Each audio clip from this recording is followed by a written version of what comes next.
Hello students, we are back in our another session of political science. Today we are going to see lesson number 4, the United Nations, that is UN. Till now we have learned with the different kind of lessons starting from the first chapter, that is post World War political developments, then the second chapter India's foreign policy, third chapter India's defense system, and now in the fourth chapter the United Nations, that is UN. We are going to learn the United Nations, an international organization, was established to ensure peace and security at the international level. In the present chapter, we shall study its objectives, principles, structure, and role in securing peace. So, the previous chapter we have learnt about the India's defense system, and the defense system will only be properly maintained or properly been utilized when there is peace and harmony to be maintained in the country. If there is no peace and harmony in any kind of a nations or in any kind of a relationship between the different nations, then obviously the utilization of this defense security system, or we can say the defense system, it will be in the worst position in the future. So that's what we are going to learn in this lesson, that how United Nations control these all things and manage these all things after so much of situations which have been faced. So the first point, the United Nations, a background. Two world wars were fought at the start of the 20th century. Life and property were destroyed on a large scale in these wars.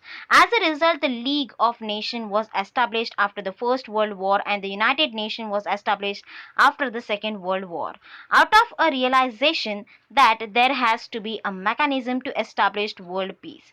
The League of Nations did not succeed at all, but after the use of the nuclear weapons in the Second World War, the idea took root that such destructive wars should be stopped and that it is the collective responsibility of all nations to do so. United Nations was established after the Second World War to instill this understanding among all nations. So the basic thing, students, United Nations, why it took a part in the organization, or why it took place or is established, because after the first world war, the situation was as such that every nation has to face a lots of issues, or a lots of destroy was being seen in that world war. Then the different kind of leagues were being developed, or different kind of leagues were being adopted to just maintain the peace and harmony in the other nations. But after doing so, even that league didn't able to get the success, and again the Second World War was being conducted, and in that the nuclear weapons were being used. So to stop these nuclear weapons, United Nation was been established after the Second World War to instill this understanding among all the nations that we should stop the use of such a kind of weapons. We should maintain or manage kind of peace and security among the nations. Second point, chronology of the establishment of the United Nations. The Atlantic Treaty was signed between Prime Minister of England Sir Winston Churchill and American President Franklin D. Roosevelt. During the Second World War, on 14th August 1941, according to this treaty, a decision was taken to set up a permanent mechanism to establish international security after the Second World War was over. Detailed discussion followed on this decision in two conferences among Allied powers in 1944 and 1945, and a draft of the treaty to establish an international organization was prepared. At San Francisco in America, representatives of 50 countries drafted the Charter of the United Nations after discussion. As soon as the war got over, the charter was signed on 24th October 1945, and the United Nations was established. The United Nations is an international organization of Soviet Union. So students, chronology of the establishment of the United Nations. Basically, Atlantic Treaty was being signed between England and American Prime Minister and President consequently. So this, after signing this treaty, decision was being taken to set up permanent solution for this kind of or permanent security, international security among the different kind of nations. But the detailed discussion was still been going on, and it was being followed after the allied it was being followed after the conference which was being held among the allied power in 1944 and 1945, that they should sign a treaty. A treaty means agreement. Okay, so whatever the agreement which was been done, in that agreement everything was being clarified, that how the war should not be conducted, or how the peace and security should be maintained, how the weapons should be utilized if a war like condition arises. These all kind of an n number of things were being mentioned. And at San Francisco in America, representatives of 50 countries drafted the charter. That means it is a kind of a rule or order given by the United Nations, and that is being followed by every nation. So that is said to be chartered. And after discussion, as soon as the war got over, the charter was being signed on 24th October 1945. Okay, so the United Nations is an international organization of Soviet nations. That means all the nations have come together and they have decided to have such a kind of an organization which can take all the situation in the control. Further going, students, the third point, the objective of the United Nations. Now we are going to see the objective. What is the objective of this United Nation? So the United Nation in the world's largest is the world's largest international organization. In the beginning, only 50 countries were members of the United Nations. Today, this number has gone up to 193. All these member nations come together on the platform of the United Nations. The United Nations has its own definite objective. Briefly, the United Nations takes up all the necessary measures for establishing international peace. So the basic concept or the basic objective of this United Nations is to maintain peace and harmony among all the nations. And for that purpose, whatever the related decisions are being taken, whatever the rules and regulations are being framed, whatever treaty, whatever charter has been prepared, that decision making has been done by the United Nations. Before, only 50 countries were the members, and now it is 193 countries who are the members of this United Nations. So, some of the points or some of the objectives are given over here. Let's go point wise. First, to establish friendly relations among nations. To second point, to enhance international security by solving international disputes. Third, to safeguard and foster human rights and freedom. So all the 3 points are related to the peace and harmony of the among the nations, friendly kind of a relationship, or whatever the disputes are there. Disputes should be solved with the peace or with the kind of an sorting out situation, or the discussion should be done and the things should be sorted out as early as possible. The last point, to safeguard and to foster. Foster means to give development in that point of view of human rights and freedom. Along with this, the United Nations also aim at enhancing economic cooperation at the international level. Okay, along with this, even United Nations is also being given an economical help for any kind of a nation who has gone through with economical crisis. All member countries are bound by duty to respect the diplomatic privilege of Soviet nation, not to attack other country, and abide by international law and treaties. The United Nations is an organization created by the coming together of sovereign nations. Naturally, it is based on certain principles or rules. They are briefly stated as follows. So, the basic duty or the basic objective of the United Nations is to maintain the peace and harmony. So, obviously, to maintain the peace and harmony, some of the rules and regulations should be prepared. So if whenever the war kind of a condition arises, the weapons which are being used into it, that should be consciously being used. Okay, what kind of a restriction is to be put over, what kind of a freedom is to be given, these all things has to be returned in specific rules and regulations manner. So some of them has been discussed over here. Principle of United Nations. First, all member nations will have the same status. There is no discrimination among nations based on geographical size, economy, or military power. So here each and every nation is being considered as equal. Nobody is at the high level or nobody is at the lower level. Everybody is standing at the same pace. Second one, all member nations of the United Nations should respect the freedom and geographical unity of other member nations. That means each and every nation should respect each other.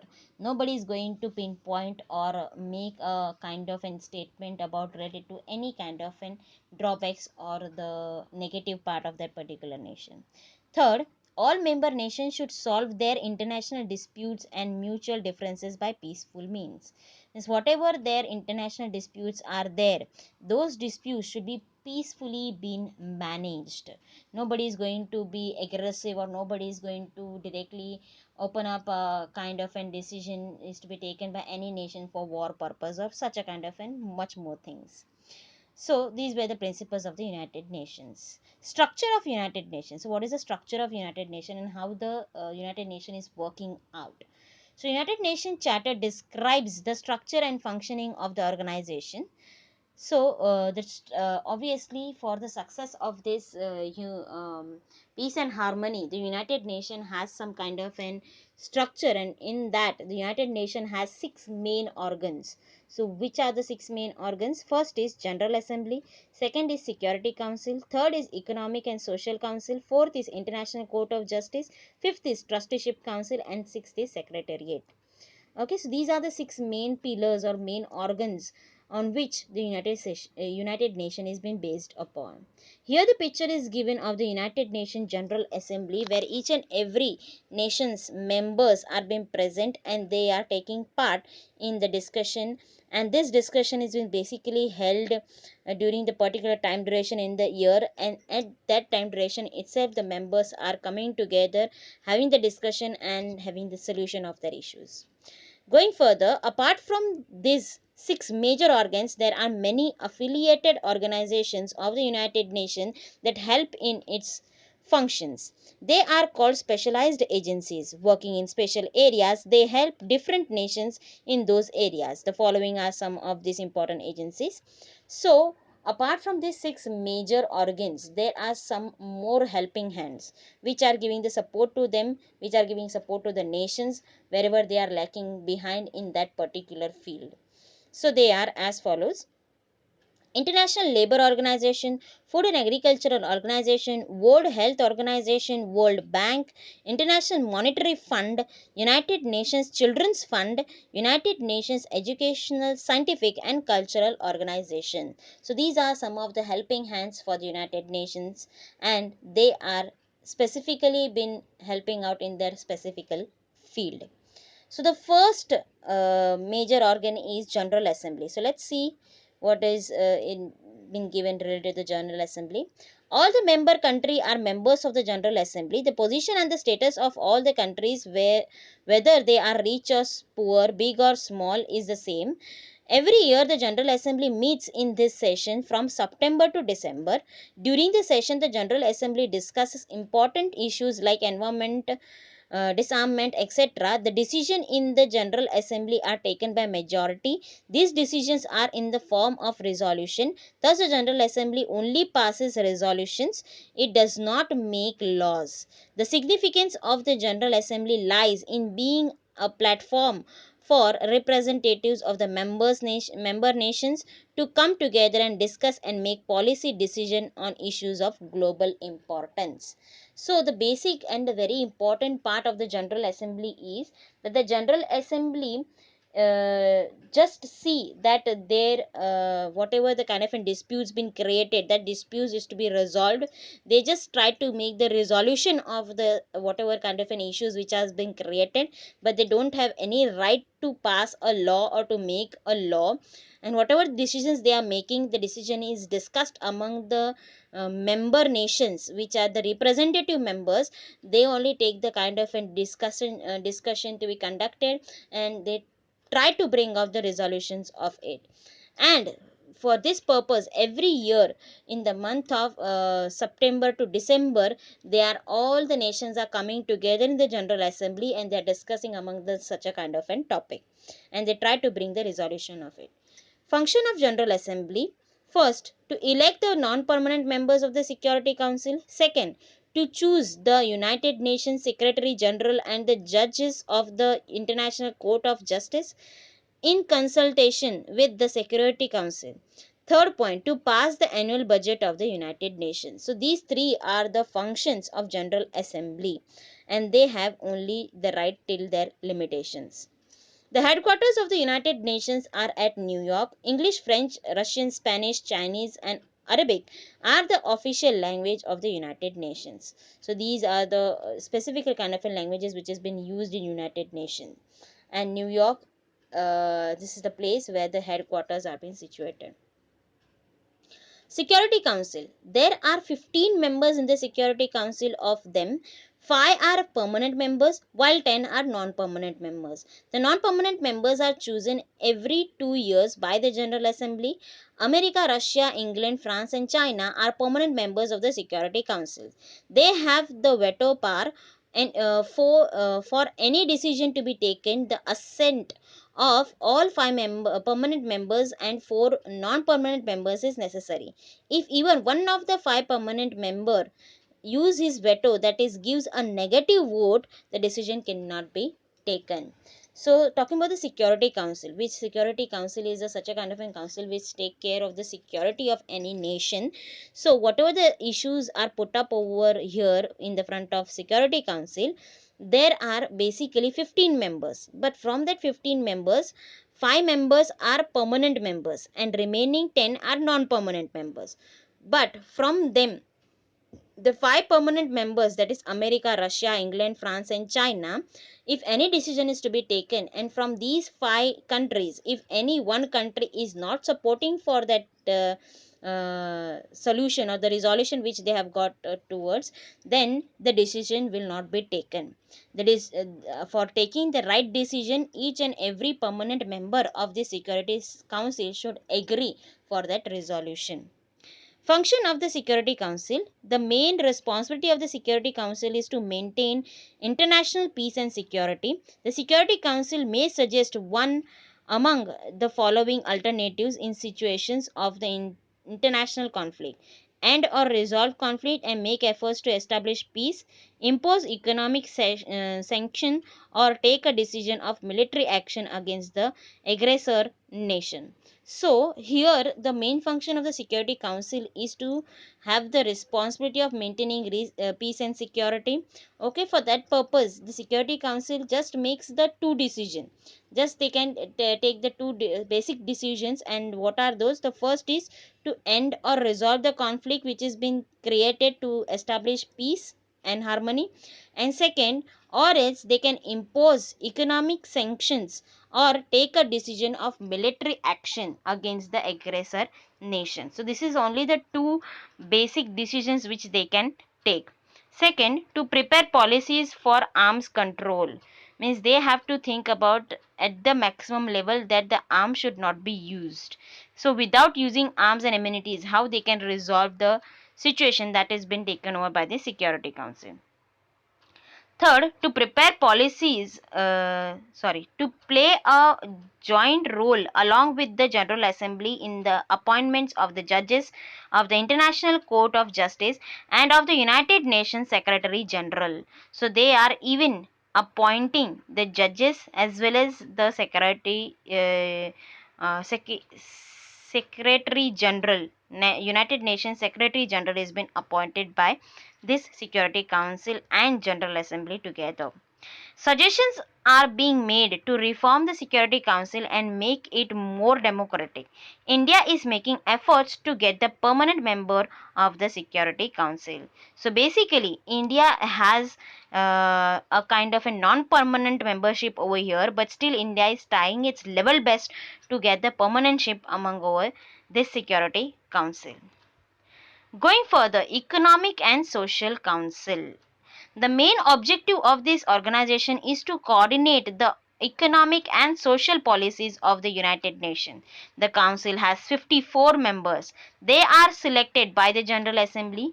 Each member has a tenure of 3 years, and each year one third of the members are newly chosen. Decisions are taken by majority vote.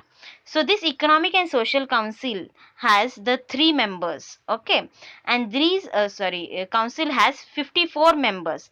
They are selected by the General Assembly. Okay, each member has a tenure of 3 years, After 3 years, one third, means the from the 54 members, the one third part of the members are been newly been chosen. Okay, that means the very new members will come and join. The same members will not get the chance to get into with this economic and social council. Okay, and this decision has been taken on the majority of the vote which has been given. Now let's see the functions of the economic and social council. Functions: first, initiate discussion at the global level on issues like poverty, unemployment, economic and social inequality, and suggest policies to tackle these problems. So, very basic issues is been taken over here related to the social and the economical issues such as poverty, unemployment, economic and social inequality, and they just suggest the policies and tell the kind of a solution to tackle it. Second, discuss issues like women's questions, empowerment of women, human right, fundamental freedom, global trade, health related issues, etc., and make decisions. So not even the kind of an economical and social issues, but even the more issues such as women question, empowerment of women, human right, fundamental freedom, global trade, health and health related issues. These all things are also been resolved and decision has been taken by the Economic and Social Council itself. Third, make efforts to establish cultural and educational cooperation at the international level. So they just take a kind of an proper steps for maintaining the cultural and educational cooperation properly at the international level. Fourth point, coordinate the functioning of the different organizations working in association with the United Nations. So, whatever the work is been done by the United Nations, for that purpose, the coordinative work which has been done, that has been looked over by this Economic and Social Council. So students, we will stop here and the remaining part we will be continuing in the next session, because if we continue with this session, we will not able to complete it within a very short span. So that's all, we will stop till here. This is the end of the first part. In the second part, we will be going on with the next remaining topics and we'll discuss it more about it. So I hope you are staying happy and healthy at your home. Take care students. Have a great day. Bye.